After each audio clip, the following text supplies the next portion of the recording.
Good morning, everyone. I hope you're all well. We're all missing you here at Elmwood, and we hope you're taking care and looking after yourself. What we're going to be doing on a daily basis, our teachers are going to be reading a chapter from a new book for you. So the book we're going to be reading is called the Taylor Turbochaser. It's a road trip roller coaster, and the author is David Baddiel. And the illustrations, the pictures, are by Stephen Lenton. So let's begin. The bit before the beginning. Amy Taylor loved cars. Here are her favourite ones. The Aston Martin DB5. This is the one James Bond drives. Amy just loved the look of this one. Although, as with all old cars, classic cars, as people in the know like Amy call them, if she had one, she would get someone to remake it with an electric engine so that it wasn't bad for the planet, maybe with the help of her friend Rahul, who was an inventor of sorts. 2. The Mercedes 300 SL Gullwing. This was another classic car, but it had doors that instead of opening normally came up like wings, making the whole car look like it could fly. 3. The Jaguar E-Type, which was also an old car, but she liked the new one, called the Zero, which was actually electric. It was just as beautiful as the old car, and Amy thought it was very clever that the car had always been called the E-Type, even before there was an electric version. 4. The Ford Transit Van. Well, a Ford Transit Van. Her mum's white, battered 7-year-old one. Amy's love for cars might seem unusual. Not because she was a girl, lots of girls like cars and lots of boys don't, but because she had been in a really bad car accident when she was 8 years old, which also meant that since then she was now 11. She had needed to use a wheelchair. Amy's accident was also why the Ford Transit Van was on her list of favourite cars.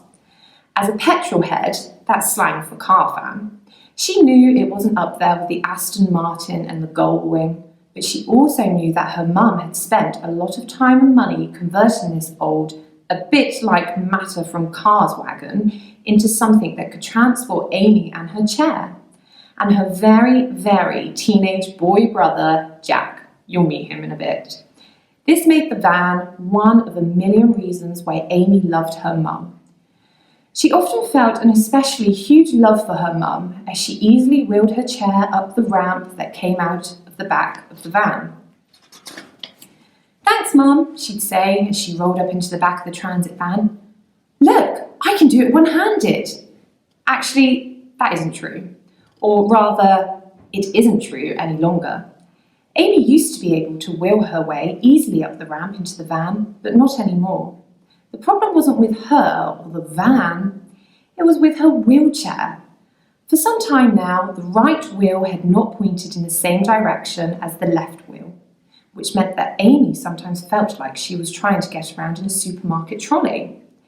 And not just any trolley, one that's been separated from all the others on the edge of the supermarket car park, because as soon as any shopper sees it, they know that its wheels get stuck. I've maybe gone on a bit far with the trolley comparison, although it was a comparison Amy herself would use a lot while complaining to her mum about her wheelchair. She was doing exactly that when this story begins, as they drove into Lodhill, the cheaper-than-most superstore near where they lived. Chapter 1. So this story begins now. "That one," said Amy, pointing out of the window. "Mum, the rusty one, with the soggy newspaper in it, and the wonky front wheel. That's the kind of trolley my wheelchair is like." "Yes," said Susie, carefully backing into a space between two cars, into one of which a family was loading a huge amount of shopping. This was hard to do as the van was large and high in the back, and Amy and her chair were in the way. More in the way than usual, in fact, as Amy was pointing with both arms at the rusty trolley. "Can you see it?" "No, but I know the one you mean." "You do?" "Well, I know the kind of one you mean because you've pointed one like that out every time we've come to the supermarket this month. Because, Mum, said Amy, my wheels have been that wonky for a month. Susie sighed and switched the van engine off. Life is as perfect as you want it to be, she thought to herself. Amy's mum was very keen on inspirational quotes. Positive things people have said about life that you can find all over the internet, normally backed by an image of a sunset. She repeated these to herself in times of stress. Often, though, like now, as she watched the man from the car next to her trying again and again to slam the boot down over a stuck bag containing mainly eggs, they didn't seem to have much effect.